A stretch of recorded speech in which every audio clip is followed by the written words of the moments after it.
بسم اللہ الرحمن الرحیم۔ ملفوظات حضرت مسیح موعود 27 دسمبر 1907 جلسہ سالانہ کے موقع پر پرمعرف خطاب فرمایا، یہ تو تم جانتے ہی ہو اور تمہارے نزدیک یہ ایک معمولی سی بات ہے کہ حضرت عیسیٰ مر چکے ہیں،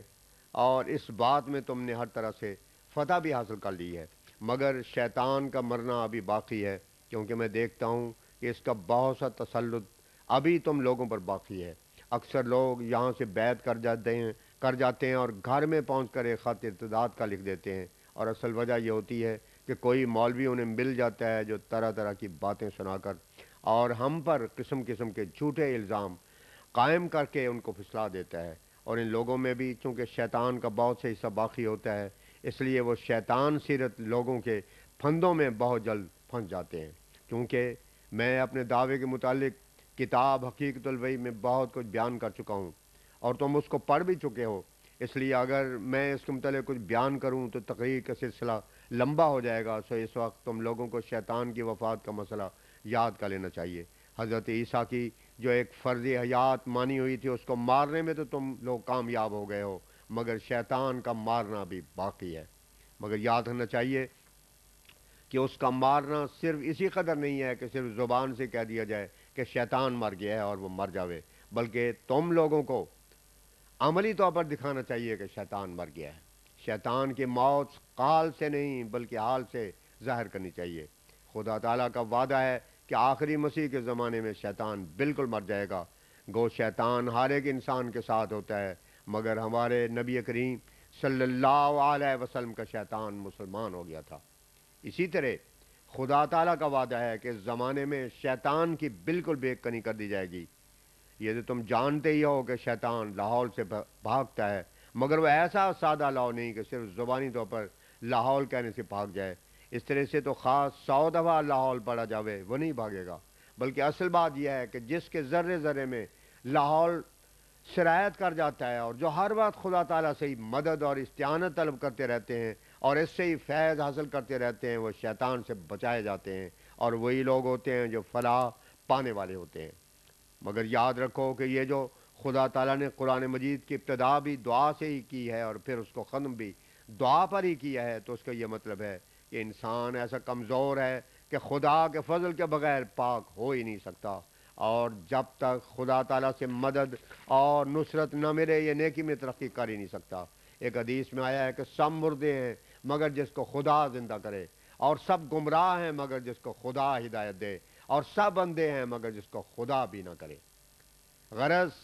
یہ سچی بات ہے کہ جب تک خدا کا فیض حاصل نہیں ہوتا تب تک محبت، دنیا کی محبت کا توق گلے کہار رہتا ہے، اور وہی اس سے خلاصی پاتا ہے جن پر خدا اپنا فضل کرتا ہے۔ مگر یاد رکھنا چاہیے کہ خدا کا فیض بھی دعا سے ہی شروع ہوتا ہے، لیکن یہ مت سمجھو کہ دعا صرف زبانی بک بک کا نام ہے، بلکہ دعا ایک قسم کی موت ہے جس کے بعد زندگی حاصل ہوتی ہے۔ جیسا کہ پنجابی میں ایک شعر ہے، جو منگے سو مر رہے، مرے سو منگن جا۔ دعا میں ایک مقناطیسی اثر ہوتا ہے، وہ فیض اور فضل کو اپنی طرف کھینچتی ہے۔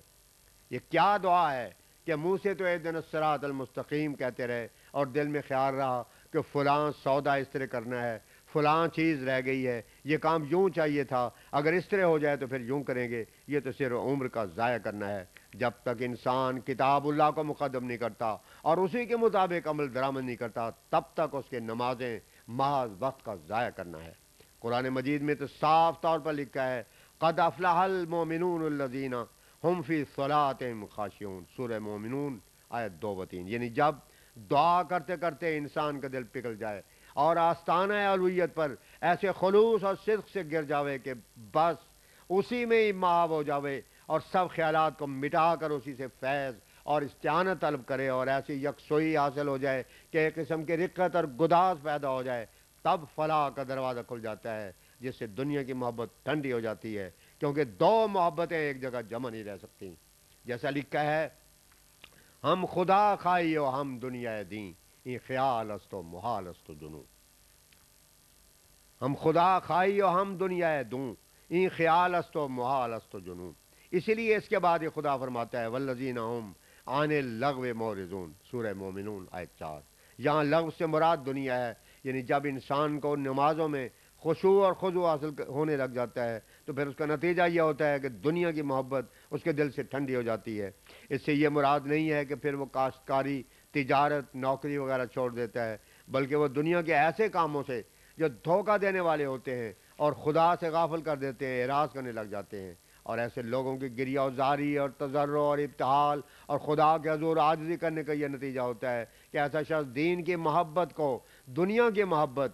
حرص، لالچ اور عیش عشرت سب پر مقدم کر لیتا ہے، کیونکہ یہ قاعدے کی بات ہے کہ ایک نیک فعل دوسرے نیک فعل کو اپنی طرف کھینچتا ہے اور ایک بد فعل دوسرے بد فعل کی ترغیب دیتا ہے۔ جب وہ لوگ اپنی نمازوں میں خشوع و خضوع کرتے ہیں تو اس کا لازمی نتیجہ یہ ہوتا ہے کہ تباً وہ لغو سے اعراض کرتے ہیں اور اس گندی دنیا سے نجات پا جاتے ہیں، اور اس دنیا کی محبت ٹھنڈی ہو کر خدا کی محبت ان میں پیدا ہو جاتی ہے، جس کا نتیجہ یہ ہوتا ہے کہ ہم للزکوٰۃ فاعلون، سورہ مومنون آیت 5، یعنی وہ خدا کی راہ میں خرچ کرتے ہیں۔ اور یہ ایک نتیجہ ہے عن اللغو معرضون کا، کیونکہ جب دنیا سے محبت ٹھنڈی ہو جائے گی تو اس کا لازمی نتیجہ ہوگا کہ وہ خدا کی راہ میں خرچ کریں گے، اور قارون کے خزانے بھی ایسے لوگوں کے بعد جمع ہوں، وہ پرواہ نہیں کریں گے اور خدا کی راہ میں دینے سے نہیں جھجکیں گے۔ ہزاروں آدمی ایسے ہوتے ہیں کہ وہ زکوٰۃ نہیں دیتے، یہاں تک کہ ان کی قوم کے بہت سے غریب اور مفلس آدمی تباہ اور ہلاک ہو جاتے ہیں، مگر وہ ان کی پرواہ نہیں کرتے، حالانکہ خدا تعالیٰ کی طرف سے ہر ایک چیز پر زکوٰۃ دینے کا حکم ہے، یہاں تک کہ زیور پر بھی، ہاں جواہرات وغیرہ چیزوں پر نہیں۔ اور جو امیر، نواب اور دولت مند لوگ ہوتے ہیں ان کو حکم ہے کہ وہ شرعی احکام کے بموجب اپنے خزانوں کا حساب کر کے زکوٰۃ دیں، لیکن وہ نہیں دیتے۔ اس لیے خدا فرماتا ہے کہ عن اللغو معرضون کی حالت تو ان میں تب پیدا ہوگی جب وہ زکوٰۃ بھی دیں گے، گویا زکوٰۃ کا دینا لغو سے اعراض کرنے کا ایک نتیجہ ہے۔ پھر اس کے بعد فرمایا والذین هم لفروجہم حافظون، سورہ مومنون آیت 6، یعنی جب وہ لوگ اپنی نمازوں میں خشوع خضوع کریں گے، لغو سے اعراض کریں گے اور زکوٰۃ ادا کریں گے تو اس کا لازمی نتیجہ یہ ہوگا کہ وہ لوگ اپنے سوراخوں کی حفاظت کریں گے، کیونکہ جب ایک شخص دین کو دنیا پر مقدم رکھتا ہے اور اپنے مال کو خدا کی راہ میں خرچ کرتا ہے، وہ کسی اور کے مال کو ناجائز طریقے سے کب حاصل کرنا چاہتا ہے اور کب چاہتا ہے کہ میں کسی دوسرے کے حقوق کو دبا لوں، اور جب وہ اپنی مال جیسی عزیز چیز کو خدا کے راہ میں قربان کرنے سے دریغ نہیں کرتا تو پھر آنکھ، ناک، کان، زبان وغیرہ کو غیر محل پر کب استعمال کرنے لگا، کیونکہ یہ قاعدے کی بات ہے کہ جب ایک شخص اول درجے کی نیکیوں کی نسبت اس قدر محتاط ہوتا ہے تو ادنا درجے کی نیکیاں خود عمل میں آتی جاتی ہیں۔ مثلا جب خشوع و خضوع سے دعا مانگنے لگا تو پھر اس کے ساتھ یہ لغو سے بھی اعراض کرنا پڑا، اور جب لغو سے اعراض کیا تو پھر زکوٰۃ کے ادا کرنے میں دلیر ہونے لگا، اور جب اپنے مال کی نسبت وہ اس قدر محتاط ہو گیا تو پھر غیروں کے حقوق چھیننے سے بدرجہ اولا بچنے لگا۔ اس لیے اس سے آگے فرمایا والذین ہم لاماناتہم وعہدہم راعون، سورہ مومنون آیت 9، کیونکہ جو شخص دوسرے کے حق میں دست اندازی نہیں کرتا اور جو حقوق اس کے ذمے ہیں ان کو ادا کرتا ہے، اس کے لیے لازمی ہے کہ وہ اپنے عہدوں کا پکا ہو اور دوسرے کی امانتوں میں خیانت کرنے سے بچنے والا ہو۔ اس لیے بطور نتیجے کے فرمایا کہ جب ان لوگوں میں یہ وصف پائے جاتے ہوں گے تو پھر لازمی بات ہے کہ وہ اپنے عہدوں کے بھی پکے ہوں گے۔ پھر ان سب باتوں کے بعد فرمایا والذین هم علی صلاتہم یحافظون، سورہ مومنون آیت 10، والذین هم علی صلواتہم یحافظون، سورہ مومنون آیت 10، یعنی ایسے ہی لوگ ہیں جو اپنی نمازوں کی حفاظت کرتے ہیں اور کبھی ناغہ نہیں کرتے، اور انسان کی پیدائش کی اصل غرض بھی یہی ہے کہ وہ نماز کی حقیقت سیکھے، جیسے فرمایا اللہ تعالیٰ نے وما خلقت الجن والانس الا لیعبدون، الذاریات آیت 57۔